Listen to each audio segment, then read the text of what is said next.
തെരഞ്ഞെടുപ്പ് ഗോതയിൽ ഇത്തവണ നിരവധി സിനിമാ സീരിയൽ താരങ്ങളാണ് മാറ്റിരിക്കുന്നത്. കുണ്ടറയിലെ BJP സ്ഥാനാർത്ഥി റൂബിൻ രാധാകൃഷ്ണൻ, പാലക്കാട്ടെ UDF സ്ഥാനാർത്ഥി രമേശ് പിഷാരടി തുടങ്ങിയവരുടെ പ്രചാരണ രീതികളെക്കുറിച്ചുള്ള ചോദ്യങ്ങൾക്കാണ് സുചിത്ര മറുപടി നൽകിയത്. താൻ ജയിച്ചാൽ കുണ്ടറയിൽ പ്രധാനമന്ത്രി നരേന്ദ്രമോദിയെ എത്തിക്കുമെന്നായിരുന്നു റൂബിൻ രാധാകൃഷ്ണന്റെ പ്രധാന വാഗ്ദാനങ്ങളിലൊന്ന്. ഇതിനെതിരെ രൂക്ഷമായ പരിഹാസമാണ് സുചിത്ര ഉയർത്തിയത്. ഒരാൾ നിയമസഭയിലേക്ക് മത്സരിക്കുന്നത് പ്രധാനമന്ത്രിയെ കൊണ്ടുവരാനാണോ എന്ന് താരം ചോദിച്ചു. പ്രധാനമന്ത്രിക്ക് വരാൻ താല്പര്യമുണ്ടെങ്കിൽ അദ്ദേഹം വരട്ടെ, അതിലൊന്നും ഒരു കാര്യവുമില്ല. ജനങ്ങൾക്ക് വേണ്ടി എന്തെങ്കിലും ചെയ്യാനാണ് സ്ഥാനാർത്ഥികളെ നിർത്തുന്നത്, അല്ലാതെ വിനോദയാത്ര സംഘടിപ്പിക്കാനല്ല എന്ന സുചിത്രയുടെ വാക്കുകൾ വോട്ടർമാർക്കിടയിൽ വലിയ ചർച്ചയായിട്ടുണ്ട്. പാലക്കാട് മണ്ഡലത്തിൽ മെഗാസ്റ്റാർ മമ്മൂട്ടിയെ എത്തിക്കുമെന്ന രമേശ് പിഷാരടിയുടെ പ്രസ്താവനയ്ക്കും സുചിത്ര മറുപടി നൽകി. മമ്മൂക്ക വരുന്നതും പ്രധാനമന്ത്രി വരുന്നതുമൊക്കെ നല്ല കാര്യമാണ്.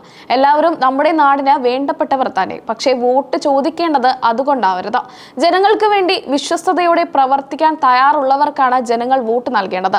വെറും താരപുലിമ കാട്ടി വോട്ട് പിടിക്കുന്നതിനോട് തനിക്ക് യോജിപ്പില്ലെന്നും സുചിത്ര വ്യക്തമാക്കി. സ്ഥാനാർത്ഥിയുടെ കർമ്മശേഷിയാണ് വിലയിരുത്തേണ്ടത്. താനാണ് ഒരു മണ്ഡലത്തിൽ സ്ഥാനാർത്ഥിയായി നിൽക്കുന്നതെങ്കിൽ ഇത്തരത്തിൽ ആരെയെങ്കിലും കൊണ്ടുവരുമെന്ന് പറഞ്ഞ് വോട്ട് ചോദിക്കില്ലെന്ന് സുചിത്ര പറഞ്ഞു. പകരം ജനങ്ങൾക്ക് വേണ്ടി എന്ത് ചെയ്യാൻ കഴിയുമെന്നാണ് താൻ ആലോചിക്കുക. ബിഗ് ബോസ് വിജയി അഖിൽ മാരാറെ കുറിച്ചുള്ള ചോദ്യത്തിനും സുചിത്രയ്ക്ക് വ്യക്തമായ മറുപടി ഉണ്ടായിരുന്നു. ബിഗ് ബോസ് 100 ദിവസം കണ്ടവർ തനിക്ക് വോട്ട് ചെയ്യുമെന്ന് അഖിൽ പറയുന്നത് കേട്ടു.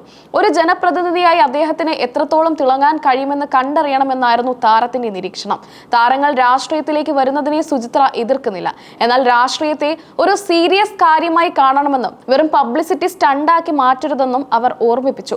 ജനങ്ങളുടെ പ്രശ്നങ്ങൾ പഠിക്കാൻ സ്ഥാനാർത്ഥികൾ സമയം കണ്ടെത്തണം. സുചിത്രയുടെ തുറന്ന പറച്ചിലുകൾക്ക് വലിയ പിന്തുണയാണ് സോഷ്യൽ മീഡിയയിൽ ലഭിക്കുന്നത്.